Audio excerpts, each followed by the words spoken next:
Hi, I'm John Maxwell. When the top companies in the world are looking for trainers, speakers, and coaches, there's one name that stands above the rest, and that's Maxwell Leadership. Our certified team members have gotten proven results for companies all over the globe, and our reputation, I'm proud to say, is second to none. Some of our members have risen to the top of their profession, including the one you're going to meet today. I proudly introduce you to my friend Bob Fabian Zinka. Welcome to the Leadership and Success Podcast with your host, Coach BZ. If you need to develop into a better leader, this podcast is for you. If you want to achieve a greater level of success, this podcast is for you. His mentor, Dr. John C. Maxwell, said it best: everything rises and falls on leadership. We hope to inspire you today and provide you with an insight that has the potential to positively impact the trajectory of your life. Welcome to the Leadership and Success Podcast.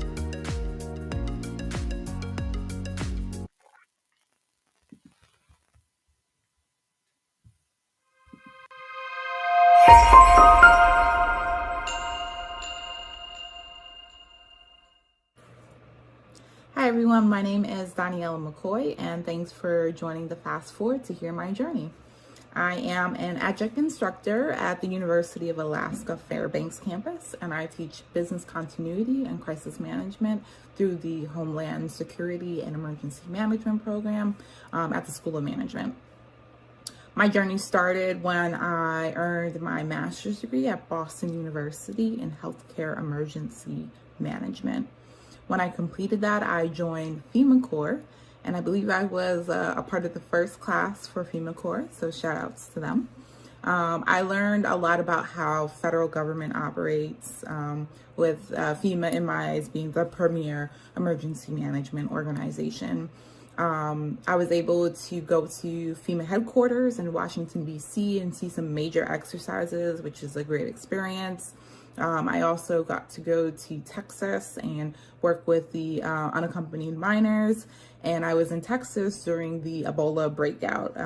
From that experience, I definitely learned that I wanted to focus on planning and preparedness, and my journey has stayed true to that thus far. So when that program was complete, I was hired as a continuity of operations planner at the Office of Emergency Management in the city of New York.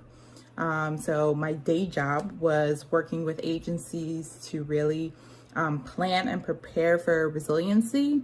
So every agency has a different mission statement, which is fine. But in the city of New York, we all have to come together to be able to provide, whether you live there or work there, we need to be able to provide support. So in the Emergency Operations Center, I was the ESF 8 coordinator, so that's health and medical specific. So I work with hospitals, dialysis centers, adult care facilities, really anyone who had a focus on health. And the interesting part about healthcare emergency management is there truly is a lot of different layers to healthcare. It's not just doctors and nurses, it's also the security. It is the people who cook food for the patients. It's the people who will transfer them from floor to floor. It's the people who make sure that the hallways and the bedding is changed and clean and clear. So really taking into consideration all the things that healthcare takes to be efficient was really what we focused on in the Emergency Operations Center. Eventually, I relocated to Philadelphia, Pennsylvania, and I am now the Business Continuity Program Administrator at Health Partners Plans. As a Business Continuity Program Administrator, I am a planner. I work on plans with different departments. I am the great communicator, public speaking for sure, talking to senior management, executive leadership. I am an editor. I am the tech person. I do it all as a department of one. And I think that's very common for a lot of the emergency management and business continuity folks, is sometimes you don't have a large team surrounding you and you really have to hold the fort down. So I also help with corporate communications and getting those messages out. I think one of the things that aspiring emergency managers should consider doing, I'll never tell you what to do, I'll just make a suggestion, is to really connect with others. Building relationships is so important. And it has to start with you. It starts with just messaging someone on LinkedIn. It starts with, liking a post, commenting on a post, showing up to speed networking, going to conferences if you can afford that. But really learning from others' mistakes and taking their advice is really going to put your foot forward. And you don't have to have a degree in emergency management or business continuity. So I would really recommend really understanding the value of your skills and then showing how they're transferable and making sure that your resume reflects that. Good luck in your journey, and thank you for joining this Fast Four. All right, everyone. I am so grateful today. I have a very, very special guest for you. You just heard a little bit from Doniella McKoy a second ago. But before we get started, let's do our moment of gratitude. It's going to take just a second, less than a minute. We want to be grateful for one thing every day on the Leadership and Success podcast community. So if you would close your eyes if you can, or if you want to, put yourself in your happy place. Take a deep breath if you want and think about one thing that you are grateful for today. I think today I'm grateful that I woke up this morning and I had my right mind, right? Because somebody last night somewhere went to sleep, but they are not going to wake up today, but I did. And somebody else may wake up, but they are really in turmoil, depression, anxiety, and they're really out of their mind. And I am in my right mind, and I'm very, very grateful for that today. So let us know what you are grateful for and type it in the comment. And also let us know where you are joining us from, what city, what state, and then if you're outside of the US, what country. So really appreciate you being here. So today I have a very, very special guest. So let's see. I'm excited to welcome Doniella McKoy today. And she's a globally recognized resilience leader, educator, community builder to the Leadership and Success podcast. And one thing you guys may not know, she's also the #1 female content creator in the USA. That is quite a great achievement for risk and resilience on LinkedIn. So she's a corporate business continuity manager for the Americas at Syneos Health. Doniella leads program across 5 countries, guiding her team to a 2025 BCI Business Continuity Team of the Year nomination, which I believe she just won. She's going to tell you all about it.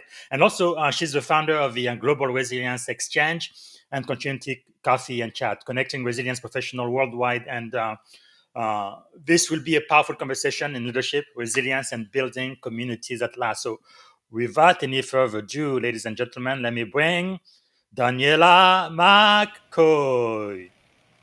How are you doing today, Doniella? I'm well. I'm so excited to be here. Thank you for taking the time to invite me and to schedule me. I'm really looking forward to today. Fantastic. All right. Okay, that's my fake crowd clapping.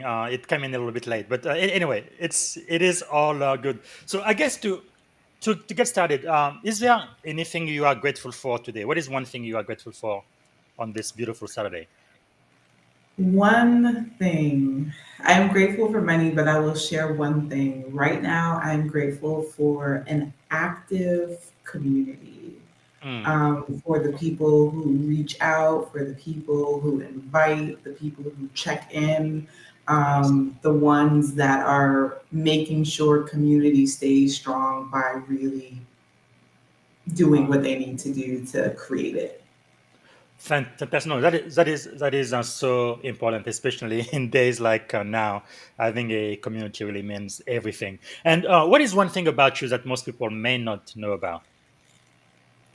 One thing that people may not know about me is that do do do I am a ferocious reader, and this year I won the adult reading club at my library for 2025. Wow, fantastic! No, that is so great. Can you walk us through your journey into business continuity and resilience? What first inspired you to pursue this path? Sure. So I saw a movie named I Am Legend with Will Smith, and I was traumatized. I was like, what? How could this happen? How come the people didn't get out safely? Who's supposed to do that? I'm going to be the person who does that. I had no idea that emergency management existed. I didn't know about, the resilience industry, but I would just Google like evacuation occasionally, trying to figure out like, how are we going to fix this? And I found my master's degree program at Boston University, the healthcare emergency management program. And I applied to one graduate school. I got into one graduate school and I graduated. And it was, I mean, the textbooks were like my favorite books. I was totally into it. And I'm a little bit of a nerd. So I went to like science camp growing up. And so healthcare emergency management was really up my alley and really allowed me to work in my gifts. Wow, that is really wonderful. And the other thing too is when you look at your extensive resume, you have worked in the public sector, the private sector, nonprofit, higher education, federal sector, so all over the place. What lessons have carried between those very different environments? Everybody has problems. It sounds crazy, but everyone has problems. And a part of my role in resilience is to, I like to say, allow things to bend, but not break. And so if you don't understand the problems or the issues or the concerns, you're not really going to be able to do that role well. And so you have to listen to what the issues are. And people tend to run away from issues. They don't want to be concerned. I don't quite have that luxury. So across all the sectors, there's always some kind of issue. And sometimes it's not your organization's fault or your leadership. Sometimes it's completely out of your hands. But at the end of the day, you still have to deal with it. Yeah, that makes sense. And currently, you are at Syneos Health, right? You lead continuity program across multiple countries. What are unique challenges of building resilience at a global scale? Cultural competency. So when I talk about active community, it's the fact that I know a guy in Mexico City that if something's happening in that region, I can talk to him, right? And he can give me the 411. I don't have to pretend to know all the things about these countries. I can go to the source. So creating that community is really important. And then understanding like things that may be a red flag for me, it's just another walk down the lane for them, right? And so addressing real issues, not making up fake issues, by understanding the culture of each of those countries, those facilities is really important. Wow. And the other big news are nominated for the 2025 BCI Business Continuity Team of the Award. And I believe you just won that. So what made your team stand out? Our collaboration, to be honest. So we were shortlisted for the BCI Americas Award. We did not win it, but I won award for diversity, equity, inclusion. Oh, okay, And okay. Give me a um, sec. thank you. So I think just in general, our ability to collaborate, and even though I'm the youngest in service on the team, there's no one who's really higher than the other. We can absolutely have a candid conversation, open conversation, and whoever is the best to handle that situation. It doesn't matter if they've been there a year or 10 years, we let that, go with our priorities. Wow, that is quite fascinating. Having a highly performing team and diverse team, and especially in your case, working in so many different countries at once. Now, the award you did get on diversity, equity, and inclusion. Can you tell us a little bit more about that? I'm sure you must be super proud because that was quite a competitive award, wasn't it? Thank you. Yeah. So I won that award for the work that I'm doing with the Global Resilience Exchange and the Continuity Coffee and Chat. I am deeply committed to creating a community where there are really no borders. I don't care if you're in the UAE or if you're in the USA. I don't care if you speak Portuguese or Italian. We are all in the same field. We all are dealing with similar issues. The apple doesn't fall too far from the tree. So there's a lot of things that are quite similar across corporations, across the globe. And so the opportunity to speak with like-minded people in a diverse session, which sounds, a little bit strange, is really, really valuable. And so that's what I'm working to create. I'm going to continue to do it, but it's really nice to get the acknowledgement. Working with people of all years of service, I find that very important.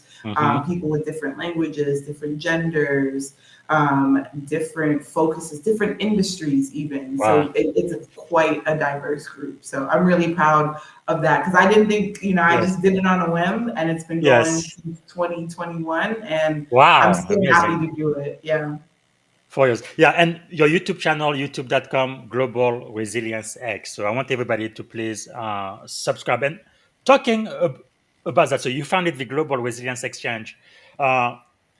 What gap did you see in the profession that led you to create them? Resilience is a coming of age type of industry, right? So you have plenty of people that have never heard of a business continuity professional, right? That makes me sad. But what also happens is I talk to people who have no idea what my role is, who want to give me advice. It's a very strange situation because they don't know what I'm doing, but they love to tell me what to do, right? And that is not unique to me, but many of my colleagues. And so the continuity coffee and chat was like, oh man, I don't want to have to wait till the next conference to be able to interact with my colleagues and peers who have amazing insights. Why do I have to wait a half a year for that? And so we meet monthly. And then when I moved abroad, I was like, this is a global audience now, right? I'm encouraging everyone, my group is getting larger. And so the Global Resilience Exchange was really an opportunity for folks to pick each other's brains who have sat in the seat that you're sitting in or will sit in the seat that you're sitting in. And I think that adds a lot of value. Yeah.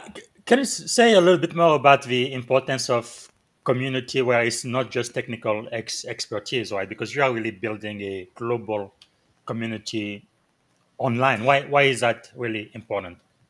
Yeah, so I think what's important is remembering the human as the professional, right? And so I believe that we were not meant to do things by ourselves. Ecclesiastes 4 says 2 is better than 1. And so I'm very much interested in how do we come together in order to propel ourselves and to support community. And so when you're thinking about a global community, so there's something unique that I do. It's my continuity coffee and chat, cameras on, people yapping away. We do introductions in the beginning, we get to connect. The Global Resilience Exchange, absolutely no cameras. And people are like, oh, my camera's not working. I'm like, listen, there's some cultural things that would make it less comfortable for folks to have their camera on. So I run a session that's specific to absolutely no cameras. So people don't have to feel like, oh man, I should really turn my camera on, or I'm not going to show up because I have to put my face on, or I have to put my hijab on, or whatever it is, right? Or I'm not in a good location to be on video. I'm removing those barriers so that we can come together. And so I think it's something very small, right? Like not allowing cameras, but also invites, it makes it more inclusive. Yeah, I really love your cultural awareness, especially being an American, because I've traveled the world as an American, and in many other countries, sometimes I feel like we are too arrogant and we try to impose our own culture on others, people, and things. So just you being emotionally aware and making everybody feel comfortable regardless of where they come from, I think that's really a big deal. Thank you. That's wonderful. So you've taught emergency management from New York to Alaska to Abu Dhabi. I'm sure most Americans don't even know where Abu Dhabi is. But what has teaching others taught you about leadership? The most interesting thing about being a lecturer, an instructor, professor, whatever your title is you can give out an assignment to 100 students and you will get 100 different answers. Mm. Unless you're teaching math, and I think that's so important to bring into the profession because there's, like they say, a lot of ways to skin a cat. So when you're thinking about how you're serving your community, you also have to recall the fact that your community is varied, it's diverse, it understands differently. So University of Alaska is an interesting demographic. You get a lot of adult learners there, which is a different layer. And Abu Dhabi, it was English as a second language. Mm. And so crisis, disaster, emergency, these are all very specific terms that don't necessarily have an equal translation. Mm-hmm. So you're trying to portray or persuade people that they have to think a certain way in ways that they've never had to think before, right? And that's the Wow. whole point of being a student, is for us to be able to help them to grow and get to that next level. If they Mm-hmm. knew it already, they probably wouldn't have to be there. So I think Wow. it helps with giving grace, slowing down, right? These people don't know it yet, so how are you going to get them there? Mm-hmm. But then also, how are they going to use that information to benefit their community positively?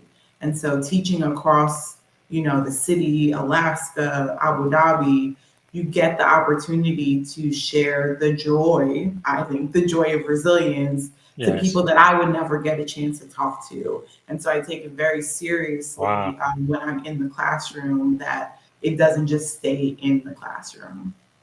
No, that is very powerful, and I want to acknowledge Robert from Florida. Thank you so much for being here, Robert. Let us know what you are grateful for today, Robert, and also if you have a question for Daniela. And also would like to acknowledge Mohammed from Pakistan. Thank you so much for being here. Same thing. Let us know what you're grateful for today, and also if you have a question for Daniela. Thank you so much for being here. So that's what I really love about this LinkedIn platform. It's a global audience. You have no idea who's going to show up and who's going to interact with you. So let's focus about the next generation for a second. Since you are an instructor, a professor, and it's important for you to also help kind of um, develop the next generation of leader in emergency management. So how do you mentor them? No, the next generation of resilience professional, and what qualities do you look for in rising leaders? Curiosity. People who want to gain more knowledge are going to do better. Mm. So at my point of my career, I know business continuity. The best thing that I can do is learn the business, right? So I need to learn biopharmaceuticals, right? That makes me able to administer business continuity better. Mm. So I have to be curious about the things that I don't know. And when I'm talking to my mentees, I'm always looking to see, what are they asking me? Is it something they just got from ChatGPT? Is it something that's, intrinsic? Is it internal? Are they trying to put something in place and they're looking for guidance? So I think curiosity is really important. Yes. And I cannot stress this enough. People are willing to help the youth, right? They love to be able to impart the knowledge. Once you get, to be more seasoned, people are going to start saying, well, why don't you know that already, right? Mm-hmm. We're a little bit less kind. That's a different story. So when you're young, take advantage of the fact that people Yes. are willing and able to assist you and support you. It's your time to just soak up all that knowledge and information. Now, you have supported major emergency with FEMA, including Ebola back in 2014. I remember that was a pretty big deal. So, what leadership lesson did you take from those high stake experiences? So being in healthcare emergency management, even though that is my degree, I am a non-clinical professional. And if I had known that the pandemic, COVID-19, coronavirus is going to come, I would have really thought about Ebola differently. Mm. During Ebola, we went straight to the clinicians, to the scientists, and really were like, well, what's happening here? How do we deal with this, right? And then we kind of did a 180 when it came to the pandemic. It was like the doctors don't know. We're going to just do what we feel. And so it's a really interesting contrast throughout my career to see those two major events. But I think what's important is really utilizing the experts. And it's not just the experts on paper, but the people who have the ability to express technical or complex issues for the average person. So I can't teach someone, something that just won't resonate with them. They're not going to retain it. And so when you're dealing with the public, you really have to figure out who's going to break it down in a way that people can understand and take action. Yes. Now, you mentioned the global COVID-19 pandemic. I think for people of my generation, Gen X, 9/11 definitely was a huge, huge impact. But COVID-19 was probably one of the biggest impact of the people in my generation too. We're never going to forget that. So, in moment of uncertainty, you even talked about the expert. Like during COVID-19, the expert didn't even know because it was all so new and they were figuring it out at the same time the public was. So with all of the uncertainty, the chaos, the fear, and all of that, what anchored you as a leader? I try to be a very hopeful and optimistic person, but it has to be rooted in logic. So there was a bet at work when we're going to get back to work, right? And everyone's like, oh, we'll be back by the summer. And I'm like, absolutely not, right? And that's based on my training, looking at pandemics at a graduate level. But I knew that that was not possible because as soon as the summer hit, everybody was going to be outside and they were going to be outside together, which means that things were going to still spread, right? And I said that to them, like, no, no, no. And then at the end, they're like, wow, how did you know that? And I think human behavior is something that is often missing from these overall issues, right? How are people going to react? So you mentioned fear before. I don't think people really understood the level of fear that people have across the world, right? People, their family members were perishing, their jobs were taken away from them. It was so many levels of fear. And so when people don't have access to their normal routines, they start to act in strange ways. That's not strange in itself because we know people will do what it takes to survive. And so human behavior, I think, is really crucial in trying to figure out how you're going to be a leader, right? Is it a time for me to console someone? Is it a time for me to push someone? Is it a time for me to step back and understand how I'm feeling? Because you can't pour from an empty cup. Yes. Yes, and I'm assuming during the pandemic, people like you in crisis management, doctors, and first responders, and all of that, they were really working double shifts. I mean,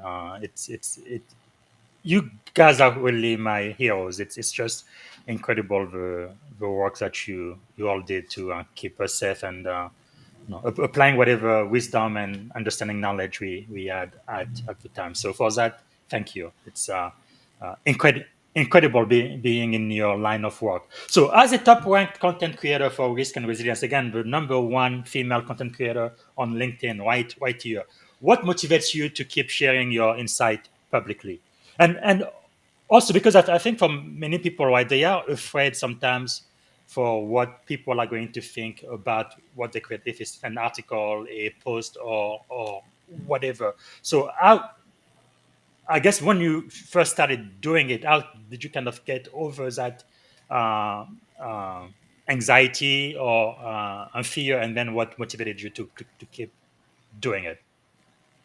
Keep it short. Keep it short and sweet. Yes. Give people less to pine about. But I think my motivation came from a place of being bullied, that my voice or my experience was irrelevant or could not be possible.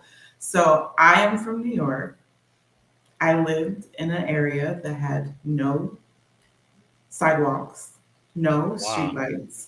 We have well water. And I remember having to learn a new address because we were getting on the 911 system. We were a rural Wow. box when I grew. So I know two addresses, right? And my express train is about 72 minutes from Grand Central. Wow. So that is proper New York City. I'm not that far away. And so when people are like, no, people don't live like that. Hmm. We have no police force. We have no fire. You know what I mean? And so Wow. I made it my mission to let people know people are living like this now, today, Hmm. right? This is a real experience. I grew up in a real community. I had to take the small bus to school because, the roads Wow. were too windy for the big bus.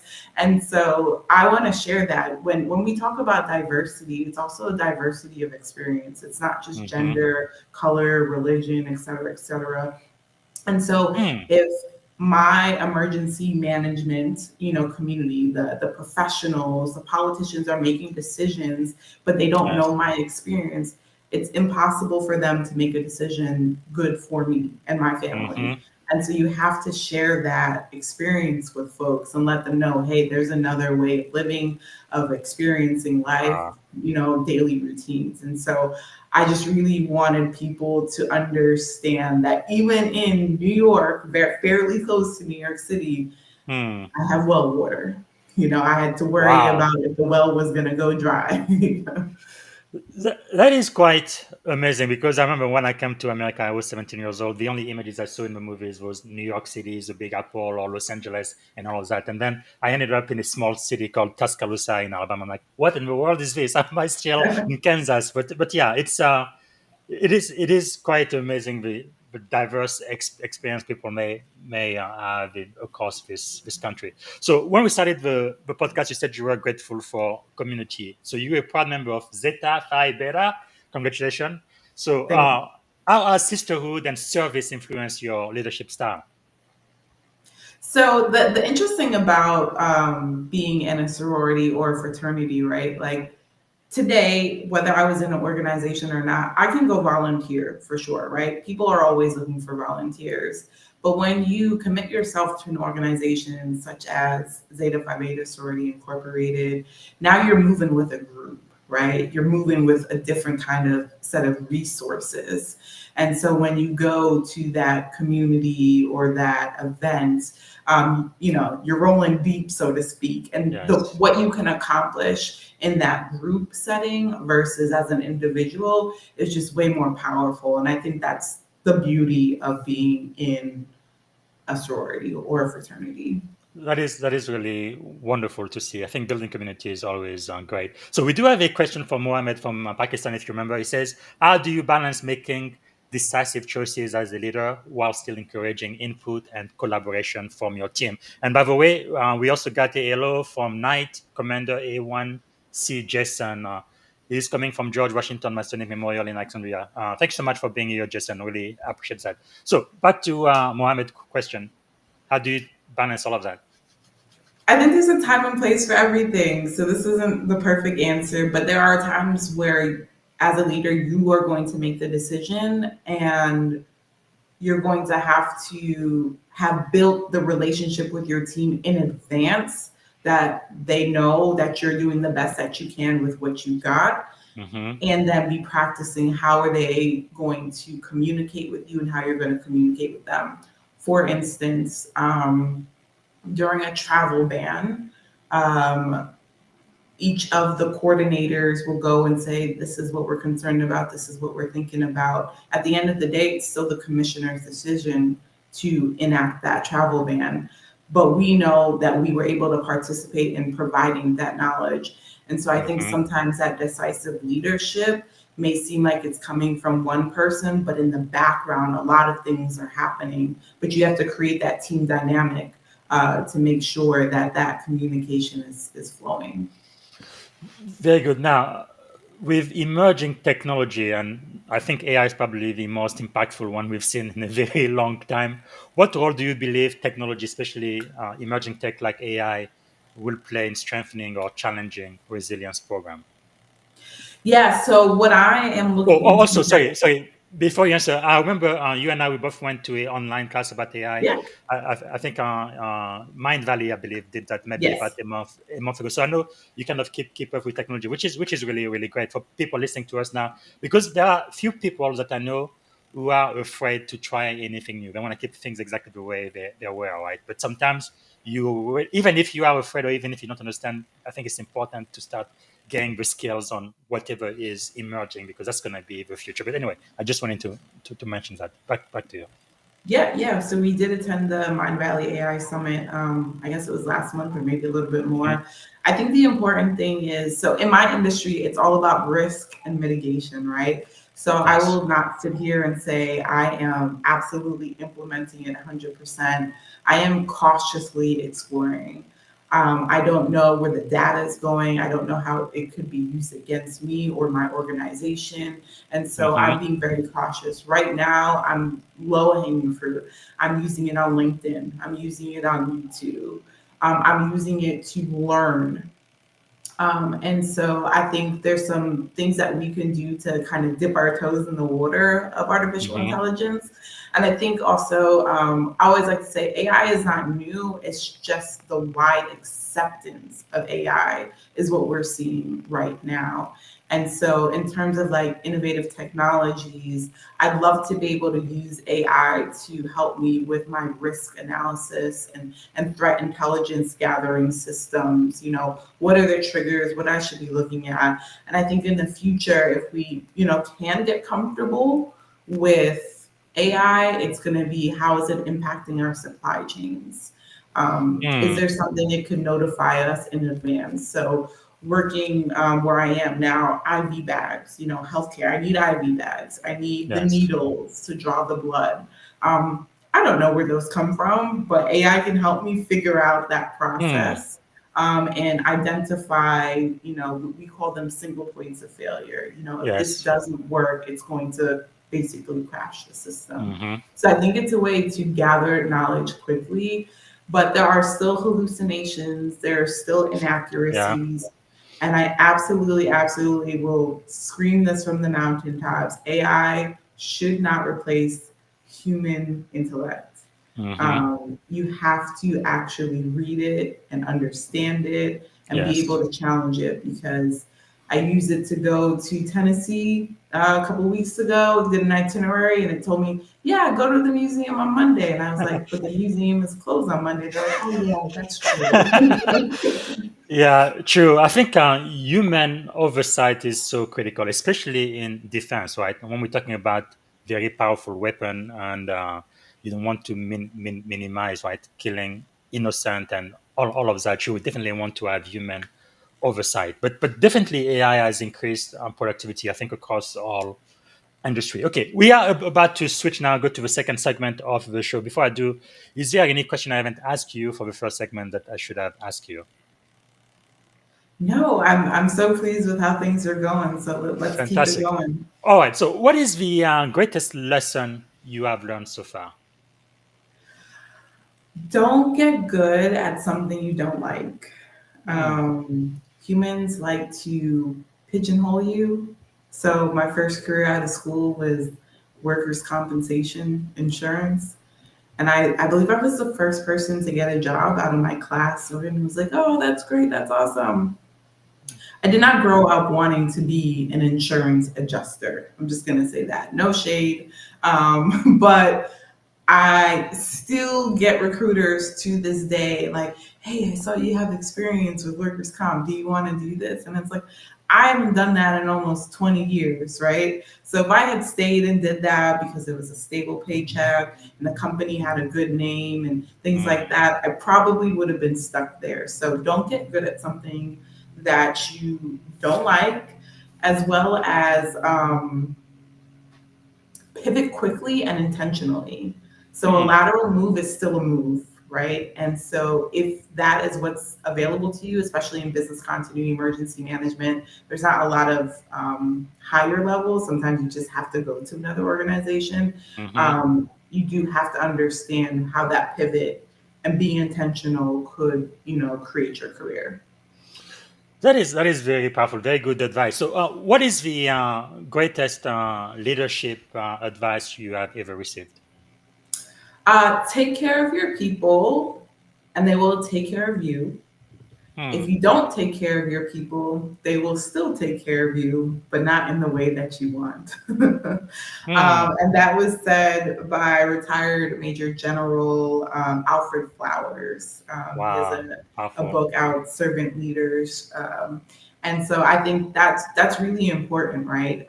The way that we talk to people, interact with people, care for people, how we make them feel is really Yes, going to define your ability to be a leader. Because if people don't like you, eventually you're going to get pushed yes. out.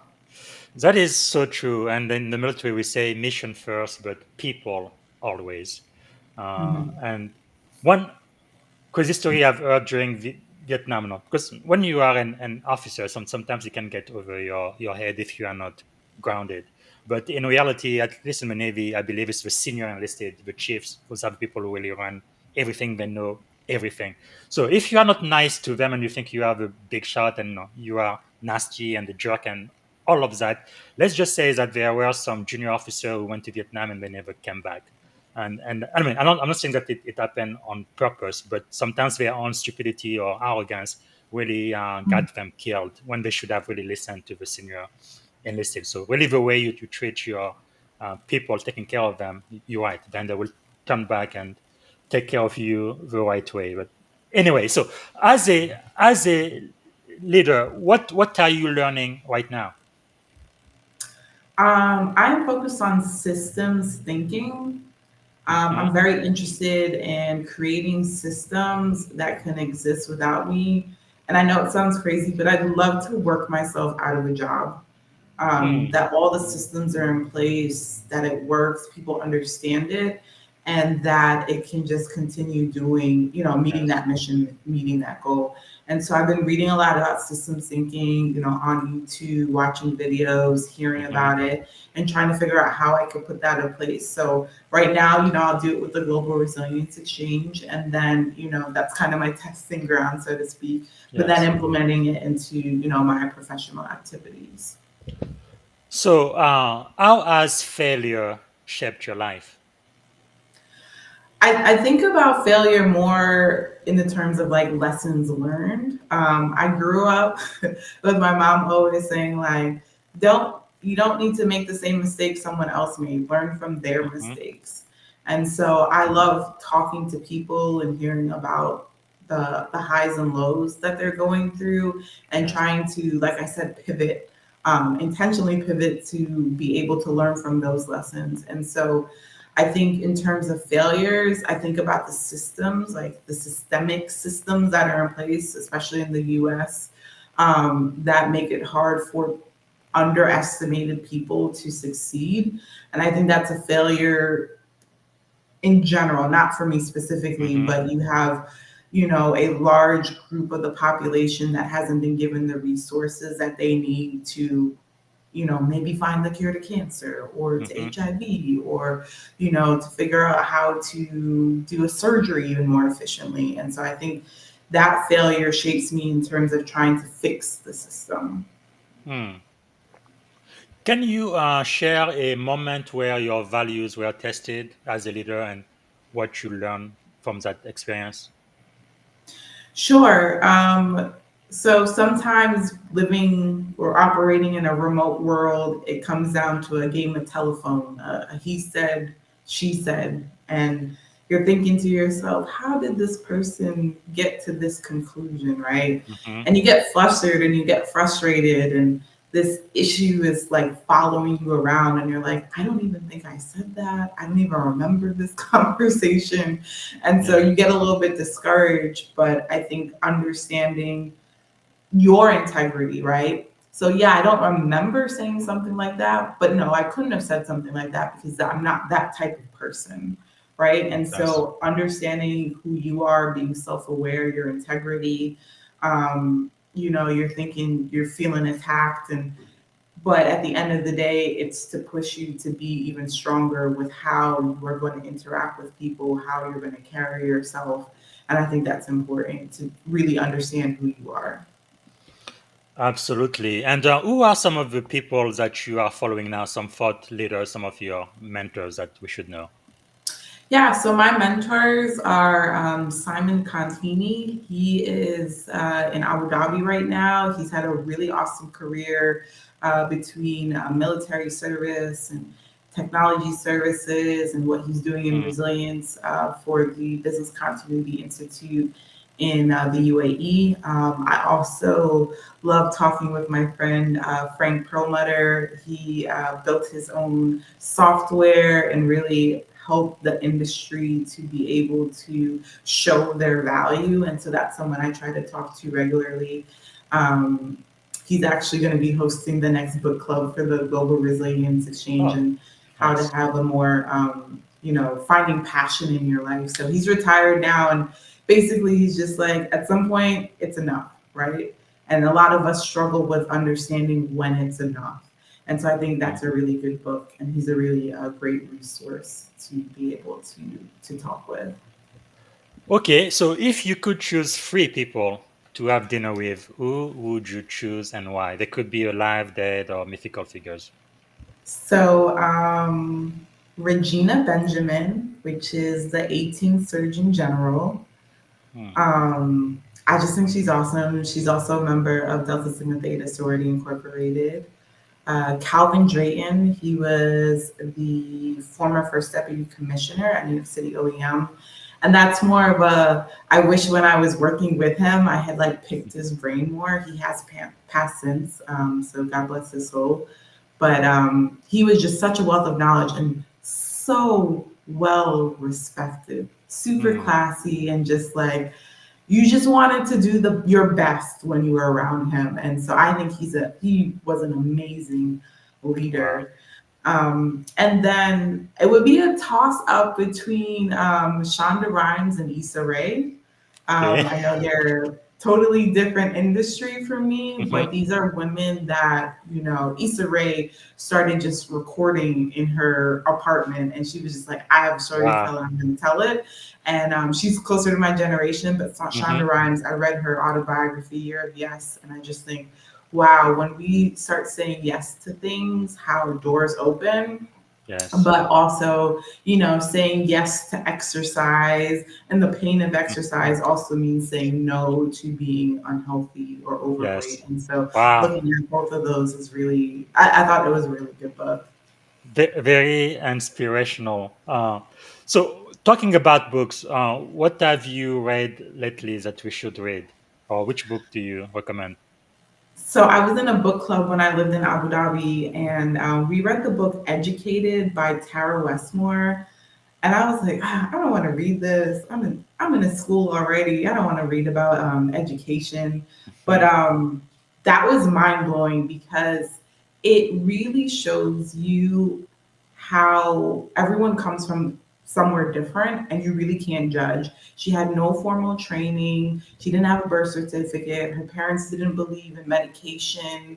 Um, she just lived in what some of us would call a very small world, and she Mhm. basically broke out and went abroad and ended up going to Oxford. And she's really self-taught. She dealt with different abuse and things like that. And if you talk to her, you'd be like, "Oh, this is an educated woman. I can't believe that." But her story was Hmm. really breathtaking. I'm like, "Where's the sequel?" Yes. What I'm reading right now is "The Devil Never Sleeps" by Juliet Mhm. Kamen, and that one has been really relevant to my profession. And it's the idea that issues are going to continue to come. The devil is working, and that we, as resilience professionals, and really just people in the community, have a duty to really understand how to mitigate and to prepare because something will happen. Yes. Mention book earlier. Let me see. For some Yeah. reason, my computer is. So I'm reading that now. I'm reading that concurrently, but I would have the pleasure of seeing Major General Alfred Flowers, retired Major General, Mm-hmm. probably like 2 weeks ago speaking. He's a Oh, beautiful nice. baritone voice. You kind of just want to like, hug him after. But he is one of the longest serving folks in the Air Force. And so he Wow. has some really great insights and stories. So I'm looking forward to, I've only done about 2 or 3 chapters in his book, but after hearing him speak, I immediately had to get his book. No, that is really fantastic. What about YouTube channels? Anyone that you Right now, recommend? I really am enjoying the Big Think. Mm-hmm. They do, so I like short content. If I have to sit for more than like 30 minutes, you may lose me. So I think the Yeah. Big Think does a good job of giving you the snippets. Now, there could be a part one, part two, part three. I can handle Mm-hmm. that, breaking it Yes. up. But it's things about negotiation, how the mind works, how the body works, systems thinking, and just what is the big picture, and how to iterate and how to create your own life experiments to get you from where you are to where you want to be. So I've been enjoying that channel. Okay, and of course, Global Resilience X. People need to subscribe to that. Absolutely. And what about movies? Anything you recommend? Movies. Movies that I like. I love Shutter Island. I thought that was a really good psychological thriller with Leonardo DiCaprio. Mm-hmm. And I like Glass and Split, and I'm forgetting the other one in that trilogy. Things that make you think, things that, when you think about it, you're like, why couldn't it be this way? Yeah. Why are people like this? Or why can't we accept people for the way that they are or the way that they want to be? And Mm-hmm. so I find those to be um, really great. And right now, there's a segment on National Geographic, Khalil Green. I think he's a Gen Zer, but he's done a really good job on looking at history and, not modernizing it, but Mm-hmm. helping the modern folks Yes. understand the implications of it and Gen why Z. it still matters. So Wow. that's been something I've been following. That is pretty cool. And finally, what about music, songs? Anything you recommend? So I like Lauryn Hill as an artist. I think she's Mm-hmm. very authentic. She's spiritual. One of my favorite artists right now is Peter Collins. That one, he's not very well known, but his voice is almost angelic. Wow. Um, Yolanda Adams. I love Kirk Franklin. And I like a lot of lo-fi music, so just instrumentals and just kind of staying Mm-hmm. calm. So I have quite a range. Good. So, is there maybe a song, a book, or a movie that would be your life's theme or like an anthem? So I thought about this, and I actually like asked a few people, I asked ChatGPT, and I was like, "What would it be?" So ChatGPT told me Beyonce's "I Was Here," and I love Mm-hmm. that because it's very inspirational, and it's about legacy at the end of the day. I Mm-hmm. really like people to think about Donielle and be like, she tried her best. Yes. Not necessarily that she accomplished everything, but she tried her best. She made her mark. She made room for other people, and her message was heard. And so I think that that's super important.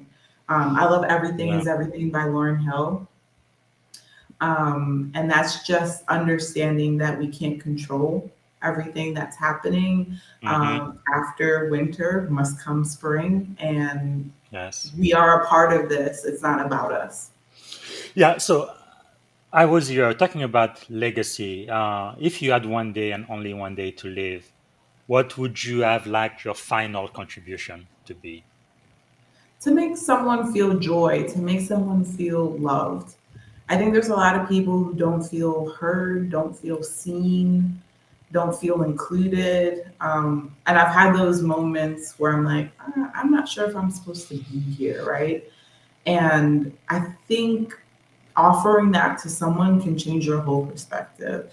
I think we have to take a look at what social media is doing to us as people, how we feel, how we interact with each other, how authentic those interactions are. And so you're putting something out on the internet, but that may not be who you are. And then people aren't Yes. able to connect with you sincerely. And whose fault is that, right? It's a part of the system, but if we can be more authentic, if we could be more encouraging to each other, and really be there for each other, I think it makes a big difference. So if I could just be there for someone to put a smile on their face, and I think the joy and the love of God that's in me to be able Yes. to share that with someone else, I would be happy. No, that is very, very insightful. Thank you so much for sharing. And when you wake up in the morning, is there one problem you would like to solve? Connectivity, being connected, right? You have people who are waking up that don't even check their phones because they know no one's going to call them. You know, no one's going to look for them. No one cares about them, whether that's true or not. And so I think connecting Yeah. people to resources or to community, I think is really beneficial. I think isolation and depression is probably one of the biggest problems that we're seeing. When you don't have someone to bounce ideas off or to help recalibrate you, right? I think that can lead to some negative outcomes. Okay, we are getting close to the end of the show. We have about 5 minutes left. And one question I have for you is how can we add value back to you? So I'd be really pleased if folks would connect with me on LinkedIn as well as subscribing to the Global Resilience Exchange channel.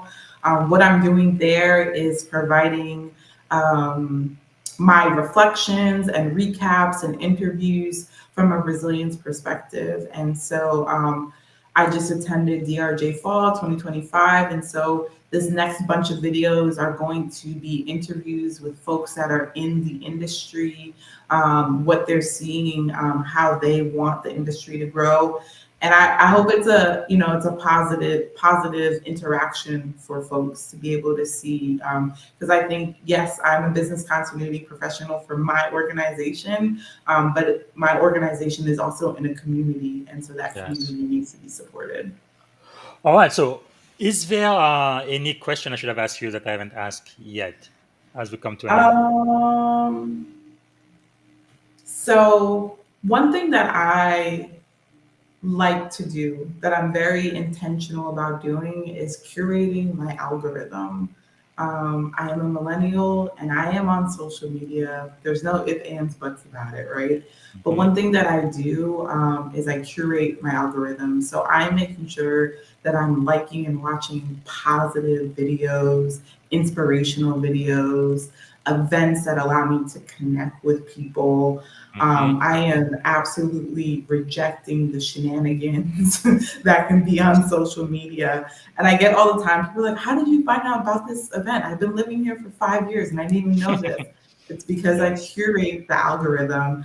And so if you are going to use social media, which I think there's a lot of benefits to it, make sure you're understanding what's coming into your sphere and, make Yes. sure you're protecting your peace.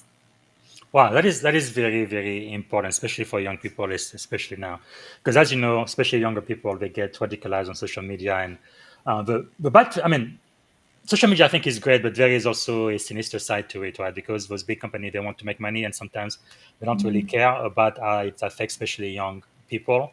And you can start by watching a certain video clip or something, and then they feel like, okay, this is the kind of things you like, and then they give you more and more and Yes. more and more of the same, and then you feel like the entire internet is about this thing when that's absolutely not true. And sometimes, unfortunately, you may get into some clique and groups that are extremely unhealthy, especially again for teenagers. So we do have to be careful. So thank you for sharing that. Okay, as we come to the end, very very quickly, what is the most rewarding aspect of your life experience so far? Don't think too long. So I am really proud. I'm really happy for the experience to be able to live abroad. Um, Yes. I think that opened up a world for me, not just in terms of, experiencing other cultures. Absolutely, I did that. But my confidence in myself to move somewhere where the main language is not English, Yes. where I had no family, no friends, and I just, did it. I know I can handle myself. And I think Wow.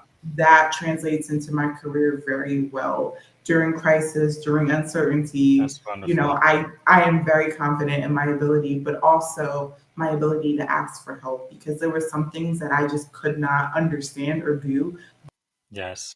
by myself when I was abroad, able to own that skill of Hmm. collaboration, but also confidence.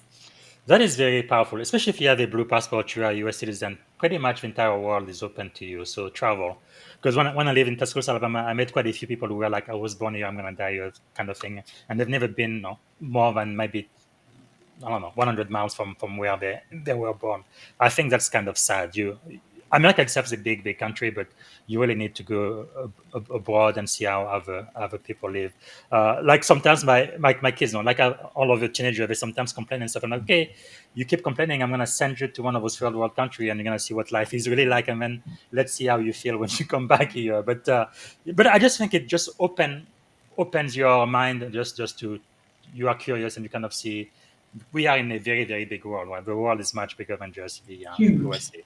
So thanks for sharing that. Okay, I think this is probably the most important question I have for you. If you could go back and give a piece of advice to your 17-year-old self standing at the edge of this incredible career you have had, what would you say to the 17-year-old Doniella?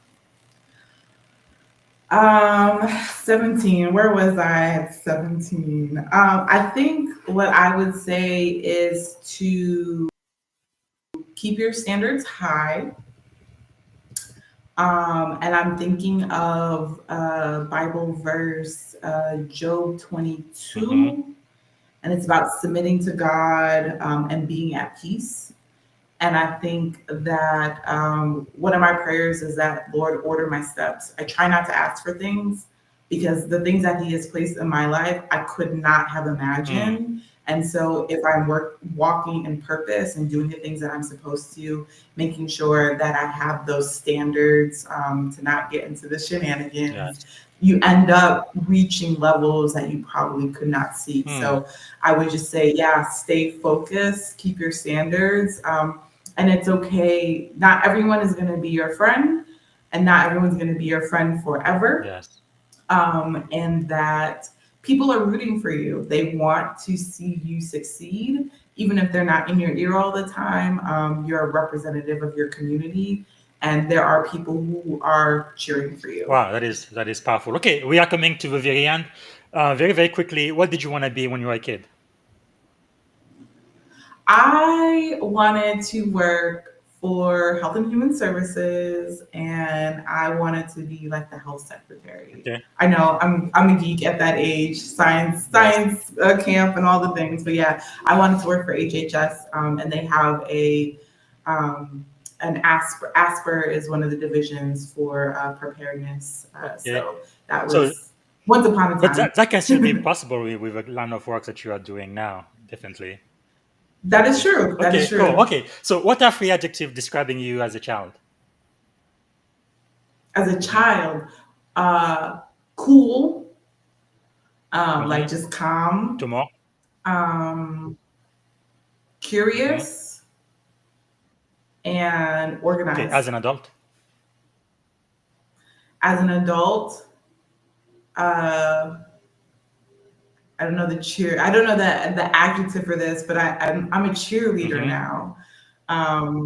Encouraging. Yes. So I'll say encouraging, as well as thoughtful and compassionate. Very good. Okay, that's the very end of the podcast. And the last question I have for you: what is one word that represents our shared experience on this podcast today? Um, Very good. invigorating. And I think mine is just grateful. I am so grateful and honored that you took the time to be here. I think we've been talking for almost 2 or 3 months to get you on this podcast, and we finally did it. So thank you. Thank you. I appreciate that. And yeah, I think you really had a lot to teach to the audience, and we can definitely learn a lot from your experience. So thanks again for being here, Daniela. Really appreciate that. All right. Thank you so much.